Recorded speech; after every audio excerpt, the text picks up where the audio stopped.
ವೀಕ್ಷಕರೇ, ಅದು 2004 ಮೇ 16ನೇ ತಾರೀಕು.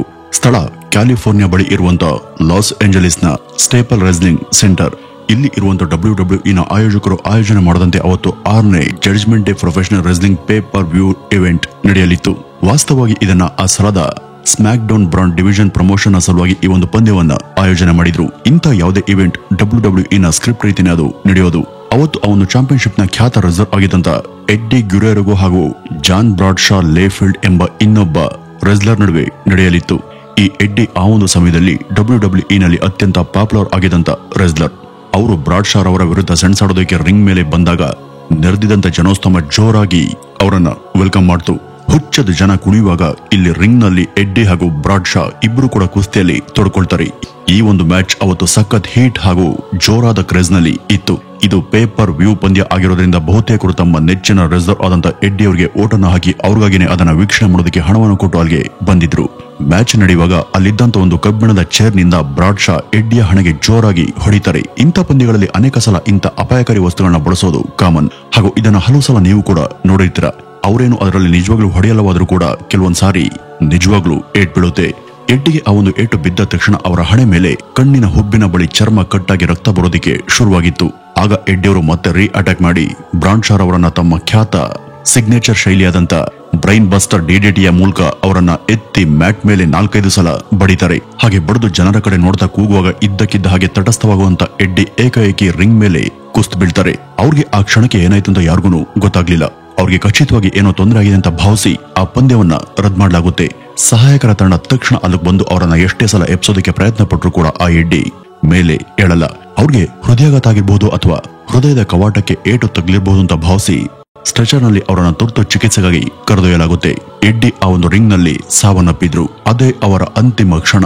ಅದಾದ ನಂತರ ಅವರು ಜೀವಂತವಾಗಿ ಎದ್ದು ಬರಲಿಲ್ಲ ಅಂತ ಸಾಕಷ್ಟು ಜನ ನಂಬಿದ್ದಾರೆ. ಆದ್ರೆ ವೀಕ್ಷಕರೇ, ಎಡ್ಡಿ ಅವತ್ತು ಆ ಒಂದು ರಿಂಗ್ ನಲ್ಲಿ ತಾವು ಸಾಯಲೇ ಇಲ್ಲ ಅನ್ನುವಂತ ಸಂಗತಿ ನಿಮ್ಗೆ ಯಾರಿಗಾದ್ರೂ ಗೊತ್ತಾ? ಈ ಒಂದು ಘಟನೆ ನಡೆದಂತ ಮುಂದಿನ ಹಲವಾರು ತಿಂಗಳು ಅವರು ಬದುಕೇ ಇದ್ರು. ಇವತ್ತು ಎಡ್ಡಿ ಅವರು ನಮ್ಮೊಂದಿಗೆ ಇಲ್ಲ ನಿಜ, ಆದ್ರೆ ಅವರ ಸಾವಿಗೂ ಹಾಗೂ ಅವತ್ತು ರಿಂಗ್ ನಲ್ಲಿ ನಡೆದಂತ ಆ ಒಂದು ಘಟನೆಗೂ ಯಾವುದೇ ವಿಧದ ಸಂಬಂಧ ಇಲ್ಲ. ಅವರು ರಿಂಗ್ ಮೇಲೆ ಕುಸಿದಂತ ಆ ಒಂದು ವಿಡಿಯೋ ಇವತ್ತು ಸಾಕಷ್ಟು ಕಡೆ ಸಿಗುತ್ತೆ. ತುಂಬಾ ಕಡೆ ಇವತ್ತು ಅದೇ ಅವರ ಕೊನೆಯ ವಿಡಿಯೋ ಅಂತ ತಪ್ಪಾಗಿ ಬಿಂಬಿಸಲಾಗ್ತಿದೆ. ಹಾಗಾದ್ರೆ ಆ ಒಂದು ಪಂದ್ಯದಲ್ಲಿ ನಡೆದಂತ ಆ ಒಂದು ಘಟನೆಯ ಅಸಲಿಯತ್ತೇನು? ಈ ಎಡ್ಡಿ ಅವರಿಗೆ ನಿಜಕ್ಕೂ ಏನಾಯ್ತು? ಅವರು ಸಾವನ್ನಪ್ಪಿದ್ದು ಹೇಗೆ? ಅವತ್ತು ರಿಂಗ್ ನಲ್ಲಿ ಅವರು ಕುಸಿದಿದ್ದು ಯಾಕೆ? ಈ ಎಲ್ಲಾ ಪ್ರಶ್ನೆಗಳಿಗೆ ಇವತ್ತಿನ ಈ ಒಂದು ವಿಡಿಯೋದಲ್ಲಿ ನಾವು ಖಚಿತವಾಗಿ ಉತ್ತರವನ್ನ ತಿಳಿಯುವಂತ ಪ್ರಯತ್ನವನ್ನ ಮಾಡೋಣ. ವೀಕ್ಷಕರೇ, ನಾವು ಬಹಳ ಇತ್ತೀಚೆಗೆ ಕ್ರಿಸ್ ರವರ ಬದುಕಿನ ದುರಂತದ ಬಗ್ಗೆ ವಿಡಿಯೋ ಮಾಡಿದ್ವಿ. ಈ ಕ್ರಿಸ್ ಹಾಗೂ ಎಡ್ಡಿ ಇವರಿಬ್ರು ಕೂಡ ಪರಸ್ಪರ ಅತ್ಯುತ್ತಮ ಸ್ನೇಹಿತರು. 2005ರಲ್ಲಿ ಎಡ್ಡಿ ವಿಧಿವಶರಾದಾಗ ಅವರನ್ನ ನೆನೆದು ಕ್ರಿಸ್ ಭಾವುಕರಾಗಿ ಅತ್ತಿದ್ರು. ವೀಕ್ಷಕರೇ, ಒಂದ್ ಟೈಮಲ್ಲಿ ಭೂಮಿಯಲ್ಲಿ ಹೂಡಿಕೆ ಮಾಡಿದ್ರೆ ಮಾತ್ರ ಲಾಭ ಸಿಗುತ್ತೆ ಅಂತ ನಂಬ್ತಾ ಇದ್ವಿ. ಆದ್ರೆ ಈಗ ಪರಿಸ್ಥಿತಿ ಬದಲಾಗಿದೆ. ಈಗ ಉತ್ತಮ ಕಂಪನಿಗಳ ಷೇರುಗಳಲ್ಲಿ ಹೂಡಿಕೆಯನ್ನ ಮಾಡಿದ್ರೆ ನಿಮ್ಗೆ ಸಾಕಷ್ಟು ಲಾಭ ಸಿಗುತ್ತೆ. ಉದಾಹರಣೆಗೆ, ನೀವು 5 ವರ್ಷಗಳ ಹಿಂದೆ ಟಾಟಾ ಮೋಟಾರ್ಸ್ ನಲ್ಲಿ 1 ಲಕ್ಷ ರೂಪಾಯಿ ಹೂಡಿಕೆಯನ್ನ ಮಾಡಿದಿದ್ರೆ ಇವತ್ತಿಗೆ ಅದು 7 ಲಕ್ಷ ರೂಪಾಯಿ ಆಗ್ತಾ ಇತ್ತು. ಅಂದ್ರೆ ಸುಮಾರು 700% ರಿಟರ್ನ್ ಸಿಗ್ತಾ ಇತ್ತು. ಇಂಥ ಲಾಭಗಳು ಚಿನ್ನ, ಫಿಕ್ಸ್ಡ್ ಡೆಪಾಸಿಟ್ ಅಥವಾ ರಿಯಲ್ ಎಸ್ಟೇಟ್ ನಲ್ಲಿ ಸಾಧ್ಯ ಇಲ್ಲ. ನೀವು ಷೇರು ಮಾರುಕಟ್ಟೆಯಲ್ಲಿ ಸರಿಯಾದ ತಿಳುವಳಿಕೆಯನ್ನ ಹೊಂದಿದ್ರೆ ಉತ್ತಮ ಲಾಭವನ್ನ ಗಳಿಸಬಹುದು. ವೀಕ್ಷಕರೇ, ನೀವು ಕೂಡ ಹೂಡಿಕೆ ಮಾಡಿ ಲಾಭವನ್ನು ಗಳಿಸೋದಕ್ಕೆ ಇಚ್ಛಿಸ್ತಾ ಇದ್ರೆ ಡಿಸ್ಕ್ರಿಪ್ಷನ್ ಬಾಕ್ಸ್ ಅಲ್ಲಿ ಕೊಟ್ಟಿರುವಂತಹ ಲಿಂಕ್ ಮೇಲೆ ಕ್ಲಿಕ್ ಮಾಡಿ ಏಂಜಲ್ ಒನ್ ನಲ್ಲಿ ಉಚಿತ ಡಿಮ್ಯಾಟ್ ಖಾತೆಯನ್ನ ತೆರೆಯಿರಿ. ನೀವೇನಾದ್ರೂ ಹೊಸಬ್ರಾಗಿದ್ರೆ ನಿಮ್ಗೆ ಸಲಹೆ ಕೊಡೋದಕ್ಕೆ ಅಲ್ಲಿ ಅಡ್ವೈಸರ್ ಗಳು ಕೂಡ ಸಿಗ್ತಾರೆ. ನೀವು ಕೇವಲ 100 ರೂಪಾಯಿನೂ ಕೂಡ ಹೂಡಿಕೆಯನ್ನ ಶುರು ಮಾಡಬಹುದು. ಅದಲ್ಲದೆ ಮ್ಯೂಚುವಲ್ ಫಂಡ್ಸ್ ಅಲ್ಲೂ ಕೂಡ ನೀವು ಹೂಡಿಕೆಯನ್ನ ಮಾಡಬಹುದು. ಮತ್ಯಾಗ್ತಡ, ಡಿಸ್ಕ್ರಿಪ್ಷನ್ ಅಲ್ಲಿ ಇರುವಂತಹ ಲಿಂಕ್ ಅನ್ನ ಕ್ಲಿಕ್ ಮಾಡಿ ಉಚಿತ ಡಿಮ್ಯಾಟ್ ಖಾತೆಯನ್ನ ತೆರೆಯಿರಿ.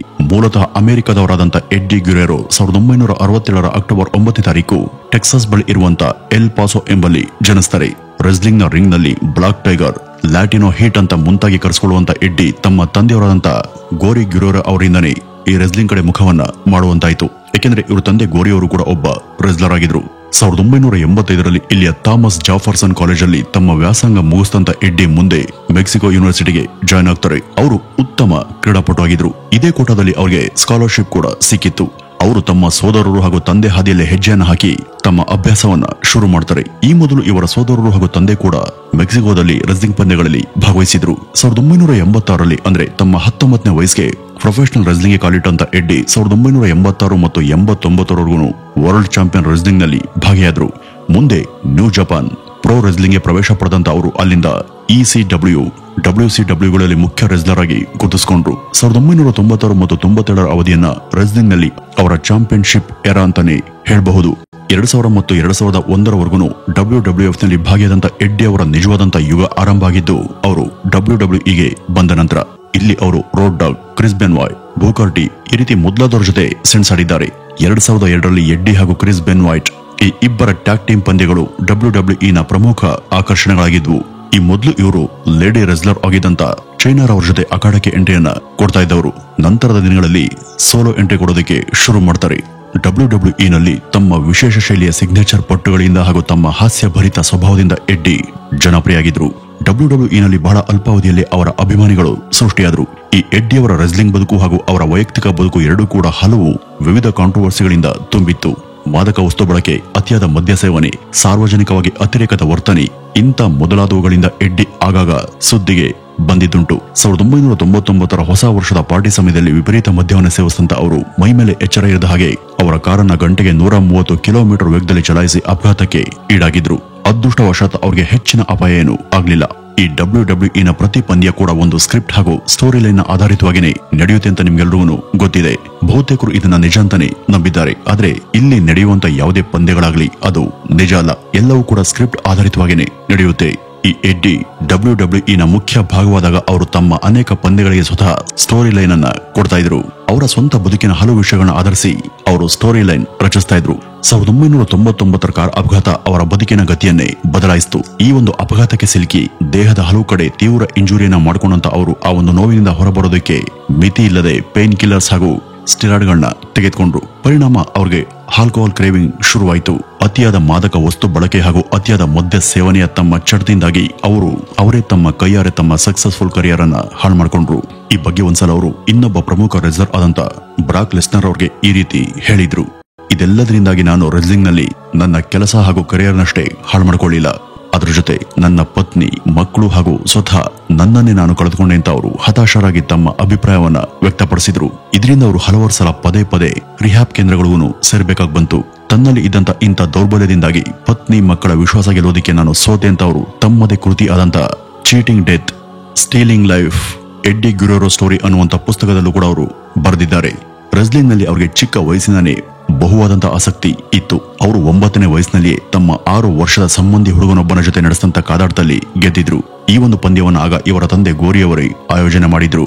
ಇವರ ಸೋದರ ಆದಂತ ಚಾವೋ, ಹೆಕ್ಟರ್ ಹಾಗೂ ಮಾಂಡಾ ಇವರೆಲ್ಲ ಮೆಕ್ಸಿಕನ್ ರೆಸ್ಲಿಂಗ್ ವಲಯದಲ್ಲಿ ಪ್ರಮುಖವಾಗಿ ಗುರುತಿಸಿಕೊಂಡಂತ ಪಟುಗಳೇನೆ. ಇವರ ರಿಯಲ್ ಲೈಫ್ ಅಡಿಕ್ಷನ್ಗಳು ಹಾಗೂ ಇವರ ಬದುಕಿನಲ್ಲಿ ಇವರು ಅನುಭವಿಸಿದಂತ ಅನೇಕ ಏರಿಳಿತಗಳನ್ನ ಎಡ್ಡಿ ಅವರು WWE ನ ಸ್ಟೋರಿ ಲೈನ್ಗಳಿಗೆ ಬಳಸ್ತಾ ಇದ್ದದ್ದು ವಿಶೇಷ. 2000 ಮತ್ತು 2001ರಲ್ಲಿ ಅವರು ಈ ಎಲ್ಲ ಅನಗತ್ಯ ಅಡಿಕ್ಷನ್ ಹಾಗೂ ಬಳಕೆಯಿಂದ ದೂರ ಉಳಿದ್ರು. ತಮ್ಮ ಕರಿಯರ್ ಗ್ರೋತ್ ಕಡೆ ಗಮನವನ್ನ ಹರಿಸಿದ್ರು. ಹಾಗಾಗಿ ಅವರ ರೆಸ್ಲಿಂಗ್ ನ ಭವಿಷ್ಯ ಉಜ್ವಲ ಆಗುವಂತ ಸಮಯದಲ್ಲಿತ್ತು. ಅವರು ಹಲವು ಜನ ಪಟುಗಳಿಗೆ ಒಬ್ಬ ಮಾದರಿ ಪಟು ಆಗುವಂತ ಎಲ್ಲ ಲಕ್ಷಣಗಳು ಕೂಡ ಇದ್ವು. ಆದ್ರೆ ಇದೆಲ್ಲ ನಿಜ ಆಗುವಂತ ಸಮಯದಲ್ಲಿ ಎಡ್ಡಿ ಎಲ್ಲರನ್ನೂ ಕೂಡ ಬಿಟ್ಟು ಬಾರದ ಲೋಕಕ್ಕೆ ಹೊರಟು ಹೋಗ್ತಾರೆ. ಅವರ ಈ ಅನಿರೀಕ್ಷಿತವಾದಂತ ನಿರ್ಗಮನವನ್ನ ಯಾರು ಕೂಡ ಗೆಸ್ ಮಾಡಿರ್ಲಿಲ್ಲ. ಈ ಎಡ್ಡಿ ಅವರ ಸಾವಿನ ಬಗ್ಗೆ ಅನೇಕ ಗೊಂದಲಗಳು ಹಾಗೂ ತಪ್ಪಾದಂತ ತಿಳುವಳಿಕೆಗಳಿವೆ. ಅನೇಕರು ಭಾವಿಸಿದಂತೆ ಎಡ್ಡಿ ಅವರು ಅವತ್ತು ರಿಂಗ್ ನಲ್ಲಿ ಪಂದ್ಯದ ನಡುವೆ ಸಾವನ್ನಪ್ಪಿಲ್ಲ. 2004ರ ಮೇ 14ನೇ ತಾರೀಕು ಬ್ರಾಡ್ಶಾರ ವಿರುದ್ಧ ಅವರಿಗೆ ಪೇಪರ್ ವ್ಯೂಗೆ ಸಂಬಂಧಪಟ್ಟಂತ ಪ್ರಮೋಷನ್ ಪಂದ್ಯವೊಂದು ನಡೆಯಲಿತ್ತು. ಇದಕ್ಕೆ ಬೇಕಾದಂತ ಸ್ಟೋರಿ ಲೈನ್ಗಳನ್ನ ಅವರೇ ಕೊಟ್ಟಿದ್ರು. ಅವತ್ತು ಬ್ರಾಡ್ಶಾರ್ ಅವರಿಂದ ಅವ್ರಿಗೆ ಏಟಾಗಿದ್ದೇನೋ ನಿಜ, ಆದ್ರೆ ಆ ಒಂದು ಪಂದ್ಯ ನೈಜವಾಗಿ ರೋಚಕವಾಗಿ ಕಾಣಲಿಂತ ಎಡ್ಡಿ ಸ್ವತಃ ಇದಕ್ಕೆ ಅವಕಾಶವನ್ನ ಮಾಡಿಕೊಟ್ಟಿದ್ರು. ಆದ್ರೆ ಅವತ್ತು ಆ ಒಂದು ಗಾಯದ ಪರಿಣಾಮವಾಗಿ ತುಸು ಜಾಸ್ತಿನೇ ಅಲ್ಲಿ ಚರ್ಮದ ಟಿಶ್ಯೂ ಕಟ್ ಆಗಿ ಹೆವಿ ಬ್ಲಡ್ ಲಾಸ್ ಉಂಟಾಗಿತ್ತು. ಅವರು ಬ್ರಾಡ್ಶಾರ್ ಅವರನ್ನ ಎತ್ತಿ ಬ್ರೈನ್ ಬಸ್ಟರ್ ಮಾಡೋವರೆಗೂ ನಾರ್ಮಲ್ ಆಗೇ ಇದ್ರು. ಆ ಒಂದು ಆರ್ಭಟದಲ್ಲಿ ಜನರ ಕಡೆ ತಿರುಗಿ ಕೂಗುವಾಗ ಅವ್ರಿಗೆ ವಿಪರೀತ ಶಾಕ್ ಹಾಗೂ ಬ್ಲಡ್ ಲಾಸ್ ನ ಪರಿಣಾಮವಾಗಿ ನಿಜಕ್ಕೂ ಅಡ್ರಲೈನ್ ರಶ್ ಸಂಭವಿಸಿ ಅವರು ಕುಸ್ತಿದ್ರು. ಈ ಅಡ್ರಲೈನ್ ರಶ್ ಅಂದ್ರೆ ಯಾವುದೇ ರೀತಿಯ ಹೆವಿ ಕೆಲಸ ಹಾಗೂ ಹೆವಿ ಮೂವ್ಮೆಂಟ್ ಮಾಡಿದಾಗ ಮೆದುಳಿಗೆ ಏಕಾಏಕಿ ರಕ್ತ ನುಗ್ಗಿದಾಗ ಅಥವಾ ರಕ್ತ ಸಂಚಾರ ಮಾಡದೆ ಸ್ವಲ್ಪ ಹೊತ್ತು ನಿಂತಾಗ ಉಂಟಾಗುವಂತ ದಣಿವು ಅಥವಾ ತಲೆ ಸುತ್ತುವಿಕೆ. ಇದು ಆಲ್ಮೋಸ್ಟ್ ಎಲ್ರಿಗೂ ಆಗುತ್ತೆ. ವೈದ್ಯರ ವರದಿ ಪ್ರಕಾರ ಅವತ್ತು ಎಡ್ಡಿಯವ್ರಿಗೂ ಆಗಿದಿಷ್ಟೇ.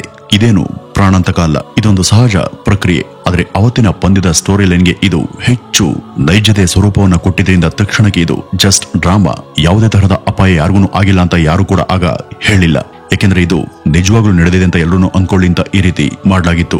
ಆದ್ರೆ ಇದು ನಡೆದಂತ ಕೆಲವು ವಾರಗಳ ನಂತರ ಇದೆಲ್ಲ ಕೇವಲ ಒಂದು ಡ್ರಾಮಾ ಅಂತ ಅನೌನ್ಸ್ ಮಾಡಲಾಯಿತು. ಹಾಗಾದ್ರೆ ಈ ಎಡ್ಡಿ ಅವರು ಸತ್ತಿದ್ ಹೇಗೆ ಅಂತ ನೀವು ಕೇಳಬಹುದು. ಈ ಒಂದು ಘಟನೆಯಲ್ಲಿ ಅವ್ರಿಗೆ ಏನು ಕೂಡ ತೊಂದರೆ ಆಗದೇ ಇದ್ರು ಇದು ನಡೆದಂತ ಮುಂದಿನ 1.5 ವರ್ಷದ ನಂತರ ಅಂದ್ರೆ 2005ರ ನವೆಂಬರ್ನಲ್ಲಿ ಎಡ್ಡಿ ಅವರು ಅಮೆರಿಕದ ಮಿನ್ನಿಸೋಟದ ಬಳಿ ಇರುವಂತ ಮೆರಿಯೋಟ್ ಹೋಟೆಲ್ನ ಸಿಟಿ ಸೆಂಟರ್ ನಲ್ಲಿ ಒಂದು ರೂಮ್ ಅನ್ನ ಪಡೆದು ತಂಗಿದ್ರು. ಅವತ್ತು ನವೆಂಬರ್ 13ನೇ ತಾರೀಕು ಆ ಒಂದು ರೂಮ್ ನಲ್ಲಿ ಇದ್ದಂತ ಎಡ್ಡಿ ಯಾವುದೋ ನಿಗೂಢ ಕಾಣದ ಅಡಿಯಲ್ಲಿ ಪ್ರಜ್ಞೆ ತಪ್ಪಿ ಬಿದ್ದದ್ದು ಅವರ ಸಂಬಂಧಿ ಆದಂತ ಚಾವೋಗೆ ಗೊತ್ತಾದಾಗ ಅವರು ತಕ್ಷಣ ಆಂಬ್ಯುಲೆನ್ಸ್ಗೆ ಕರೆ ಮಾಡ್ತಾರೆ. ಆದ್ರೆ ಅದು ಬಂದು ಅವರನ್ನ ಕರೆದೊಯ್ಯುವ ಹೊತ್ತಿಗಾಗಲೇ ಎಡ್ಡಿ ಅವರ ಜೀವ ಹಾರು ಹೋಗಿತ್ತು. ಇವರನ್ನ ಪರಿಶೀಲನೆ ಮಾಡದಂತ ವೈದ್ಯರು ಅವರು ಹೃದಯ ವೈಫಲ್ಯದಿಂದ ಸಾವನ್ನಪ್ಪಿದ್ದಾರೆ ಅಂತ ತಿಳಿಸಿದ್ರು. ಇವರ ಸೋದರ ಆದಂತ ಚಾವೋ ರೂಮ್ ನಲ್ಲಿ ಕುಸಿದು ಬಿದ್ದಿದ್ದಂತ ಎಡ್ಡಿ ಅವರನ್ನ ಮೊದಲ ಸಲ ಕಂಡಾಗ ಎಡ್ಡಿ ಇನ್ನೂ ಕೂಡ ಆದ್ರೆ ಚಿಕಿತ್ಸೆ ಸಿಗುವಂತ ಮೊದಲೇ ಅವರ ಜೀವ ಹಾರು ಹೋಗಿತ್ತು. ತನ್ನ 38ನೇ ವಯಸ್ಸಿನಲ್ಲಿ ಅವರು ಈ ರೀತಿ ದುರ್ಮರಣಕ್ಕೆ ಈಡಾಗಿದ್ದು ರೆಸ್ಲಿಂಗ್ ಲೋಕಕ್ಕೆ ಒಂದು ಶಾಕ್ ಅನ್ನ ಕೊಟ್ಟಿತ್ತು. ಸಾಮಾನ್ಯವಾಗಿ ಇಂಥ ಪಟುಗಳಲ್ಲಿ ಹೆಚ್ಚಿನವರಿಗೆ ಸಹಜ ಸಾವೇ ಬರೋದಿಲ್ಲ. ಅಂದ್ರೆ ಅವರಲ್ಲಿ ಬಹುತೇಕರು ಈ ರೀತಿ liver cirrhosis, lung failure, heart problem, kidney ಸಮಸ್ಯೆಯಿಂದನೇ ಹೆಚ್ಚಾಗಿ ಸಾಯೋದು. ಅದಕ್ಕೆ ಕಾರಣ ಅವರು ತಮ್ಮ ತಯಾರಿಗೆ ತೆಗೆದುಕೊಳ್ಳುವಂತ ಮಾತ್ರೆಗಳು ಹಾಗೂ ಮಾದಕ ವಸ್ತು ಬಳಕೆ, ಆಲ್ಕೋಹಾಲ್ ಬಳಕೆ, ಸ್ಮೋಕಿಂಗ್, ಮಾಂಸಾಹಾರದ ಸೇವನೆ, ಅಶಿಸ್ತಿನ ಬದುಕು, ಸ್ಟೆರಾಯ್ಡ್ನ ಅತಿಯಾದ ಬಳಕೆ ಈ ಎಲ್ಲವೂ ಕೂಡ ವಯಸ್ಸಾಗ್ತಿದ್ದ ಹಾಗೇನೆ ಅವರ ದೇಹದಲ್ಲಿ ಗಂಭೀರವಾದಂತಹ ವ್ಯತಿರಿಕ್ತ ಪರಿಣಾಮ ಉಂಟು ಮಾಡೋದ್ರಿಂದಾನೇ ಅವರಿಗೆ ಇಂಥ ಅಸಹಜ ಹಾಗೂ ಅನಿರೀಕ್ಷಿತ ಸಾವುಗಳು ಬರೋದು. ಅದಕ್ಕೆ ಈ ಎಡ್ಡಿ ಅವರ ಸಾವಿಗೆ ಒಂದು ಪ್ರಮುಖ ಉದಾಹರಣೆ ಅಂತಾನೆ ಹೇಳಬಹುದು. ವೀಕ್ಷಕರೇ, ಈ ರೀತಿ ಅತಿ ಸಣ್ಣ ವಯಸ್ಸಿಗೆ ಇಹಲೋಕ ತ್ಯಜಿಸಿದಂತ ಎಡ್ಡಿ ತಮ್ಮ ಬದುಕು ಹಾಗೂ ಸಾಧನೆಗಳ ಮೂಲಕ ಸದಾಕಾಲ ಜನಮಾನಸದಲ್ಲಿ ಅಜರಾಮರಾಗಿನೇ ಉಳಿದಿದ್ದಾರೆ. ಇದಿಷ್ಟು ಕೂಡ ಈ ಎಡ್ಡಿ ಗುರೋರವರ ಬಗ್ಗೆ ನಾವಿಲ್ಲಿ ಹೇಳಬೇಕಾದಂತ ಒಂದಷ್ಟು ಮಾಹಿತಿ. ಇನ್ನು ಇವ್ರ ಬಗ್ಗೆ ನಿಮ್ಮ ಅನಿಸಿಕೆಯನ್ನ ಕಮೆಂಟ್ ನ ಮೂಲಕ ತಪ್ಪದೆ ತಿಳಿಸಿ ಅಂತ ಹೇಳ್ತಾ ಇವತ್ತಿನ ಈ ಒಂದು ವಿಡಿಯೋವನ್ನ ಇಲ್ಲಿಗೆ ಮುಗಿಸೋಣ. ನಮಸ್ಕಾರ.